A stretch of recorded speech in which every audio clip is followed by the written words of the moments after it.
जी, इसी सारी सूरत हाल पर बात करने के लिए साबिक सफीर हैं जमील अहमद खान साहब इस वक्त हमारे साथ मौजूद हैं। डॉक्टर जमील, बहुत शुक्रिया आपके वक्त के लिए। डॉक्टर जमील, बड़ी अच्छी ये खबर है कि ये करारदाद मंजूर हो गई है, लेकिन हिस्सा तो नहीं लिया अमेरिका ने, लेकिन रोका भी नहीं इस करारदाद को मंजूर होने से, वीटो नहीं किया।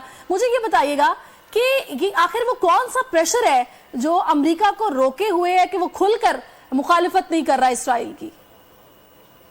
जी, अमेरिका पर प्रेशर तो बहुत ज़्यादा इसलिए है कि अमेरिका का पूरा निज़ाम, पूरा जो इंतज़ाम है वो हर हाल से जकड़ा हुआ है उन तानों बानों में जो कि जिसे के कंट्रोल करते हैं सहूनी सोच के लोग, और जिसका वही सहूनियत से ताल्लुक है। तमाम यहूदियों की बात नहीं कर रहा हूँ, सहूनियत से जिनका ताल्लुक है, तो वो उस लिहाज से उनकी गवर्नमेंट हो गई, उनके ज़राए अबलाग हो गए, और सबसे बड़ी बात यह है उनकी कांग्रेस, हाउस ऑफ रिप्रेजेंटेटिव हो या उनकी सेनेट हो, दोनों में काफ़ी असर, इन्फ्लुएंस है सहूनी तहरीकों का।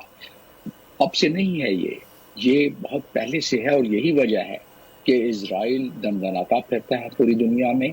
अगर इस वक्त इज्तनाब किया, वोटिंग में हिस्सा नहीं लिया अमेरिका ने, तो ये वही वजह है कि उन्होंने जिसे कहा जाए कि किस कदर रूप हैं यारों के खौफ आता है, सरे मैं खाना जुदा और सरे सरकार जुदा, ये उन्होंने इलेक्शन से पहले दिखाने के लिए किया है। वरना अमेरिका अपना बेड़ा हटा ले वहां से। अमेरिका अपने फौजी जो वहां रखे हुए हैं हटा ले।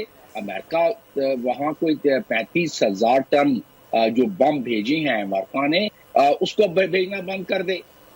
तो और उसके अलावा जितने रसदगाहें जा रही हैं इजराइल को, वो तमाम सप्लाई बंद कर दे अमेरिका। उसकी तो बेरे खड़े हुए हैं वहां, चले खुद नहीं करता, दूसरों को इजाजत दे दे करने के लिए।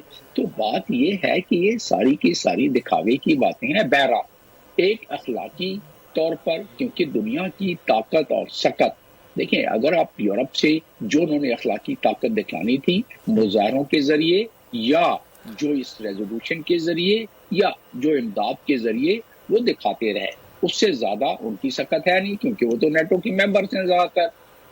वो अमेरिका से बिल्कुल। डॉक्टर साहब, इस पे एक चीज मैं आपसे जानना चाहूंगा कि ये अब करारदाद तो मंजूर हो गई है, इजराइल कह रहा है जंग बंदी वो नहीं करेंगे, तो क्या इजराइल पर इस करारदाद का कोई प्रेशर नहीं होगा? और जंग बंदी के जो एक करारदाद के बाद आसार हो रहे थे, क्या वो होते नजर नहीं आ रहे? नहीं, पसे पर्दा तो जाहिर है, इतनी अंडरस्टैंडिंग और इतनी उनके इन्फ्लुएंस तो है, जो मैंने भी आपको बताया कि अमेरिका के हुकूमतों में, ईवानों में, मीडिया में, हर जगह। तो वो अगर चैप्टर 6 के तहत, इसका मतलब हल क्या है इसका? एक रेजोल्यूशन अक़वाम मुत्तहिदा पास करता है, और एक थोड़ी है, तकरीबन ये अब तो 8 रेजोल्यूशन हो गए। आखिरी रेजोल्यूशन जिसमें बड़ी तंबीह के साथ कहा गया था 27/12 रेजोल्यूशन, जो कि 15 नवंबर 23 को पास हुआ था, जब 19,000 अफराद शहीद हुए थे फलस्तीन में, उस वक्त ये पास हुआ था। उसमें भी जंगबंदी की बात की गई थी, उसमें भी ह्यूमैनिटेरियन उसकी रसदगाहें की और इमदाद की बात की गई थी, दरिया उसकी उड़ा दी गई। तो कहने का मकसद ये, इसका हल ही एक होता है, चाहे वो कश्मीर का मामला हो, फलस्तीन का मामला हो, अक़वाम मुत्तहिदा का रेजोल्यूशन इंटरनेशनल कानून बन जाता है। और इंटरनेशनल कानून की अगर कोई मुल्क पासदारी नहीं करता है, तो चैप्टर 6 में पहले उस पर कदगने लगाई जाती हैं, यानी कि सैंक्शन लगाई जाती हैं। कर दे रेजोल्यूशन मूव अमेरिका ने उसने इज्तनाब किया है, मुस्लिम ममालिक के जो वहाँ नॉन परमानेंट मेंबर हैं वो कर दें, या बाकी लोग कर दें। अलजायर हो गया, बाकी ममालिक हो गया, माल्टा हो गया, जिन्होंने किया है। और उस पर सैंक्शन की जब रेजोल्यूशन आएगी, तो अमेरिका भरपूर तरीके से उसको विटो करेगा कि सैंक्शन नहीं लग सकता इजराइल पर। इसी तरीके से चैप्टर 7 के तहत। बिल्कुल, आप ये कह रहे हैं कि अमेरिका में आगे सितंबर के करीब इलेक्शन होने जा रहा है, और उसकी कैंपेन्स अभी से चल रही हैं, और आप कह रहे हैं कि उसी की वजह से एक पॉइंट स्कोरिंग के लिए ये किया गया होगा, इसके अलावा कोई और वजह नहीं हो सकती है। लेकिन इस सारी सूरत हाल पर पूरी दुनिया में डॉक्टर साहब तनकीद हो रही है मुसलमान हुक्मरानों पर, जो अरब ममालिक है उन पर बहुत तनकीद हो रही है कि कोई बात नहीं करने को तैयार, OIC का प्लेटफॉर्म इस पर बात नहीं कर रहा।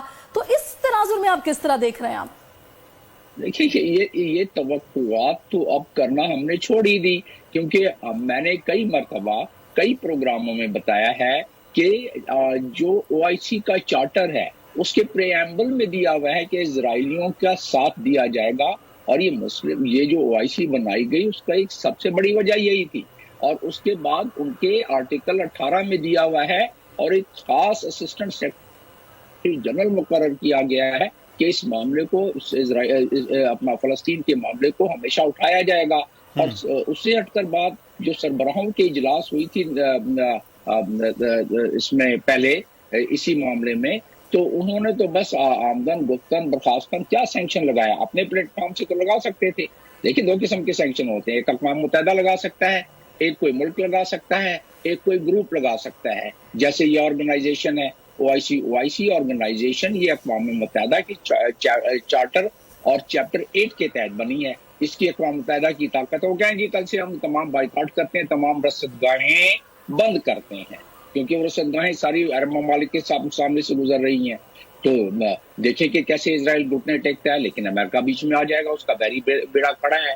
تو کہنے کا مقصد یہ ہے کہ یہ ساری چیزیں سیاق و سباق سے بتانے کا مقصد یہ ہے کہ یہ تمام ہاتھی کے دانت دکھانے کے اور کھانے کے اور ہیں. یہ صرف ایک خانہ پوری کی گئی ہے اپنے عوام کے لیے امریکہ میں، اور دنیا میں یہ بتانے کے لیے کہ امریکہ اب بھی جو ہے ہیومنٹیرین قدروں کی حمایت کرتا ہے. لیکن اس کے برعکس ساری مثالیں جو میں نے آپ کو دی ہیں قانون کے مطابق، انٹرنیشنل قانون کے مطابق. رہا سوال OIC کا، OIC تو بیچارے سہمے سے ڈرے سے ہمارے سربراہان وہ تو پہلے بھی آواز بڑی نیچی کر کے بالکل، یہ کہ OIC سے تو توقع پہلے بھی مسلمان ممالک کو نظر نہیں آ رہی ہے قوم کو، لیکن جو سارا عمل ہم نے یونائٹڈ نیشن کی قرارداد میں دیکھا ہے اس کے پیچھے بھی جو آپ ڈاکٹر صاحب فرما رہے ہیں وہ بالکل معاملات دکھانے کے اور ہیں اور جو کھانے دانت ہیں وہ اور ہیں. ڈاکٹر جمیل احمد خان صاحب بہت شکریہ، سابق سفیر ہمارے ساتھ.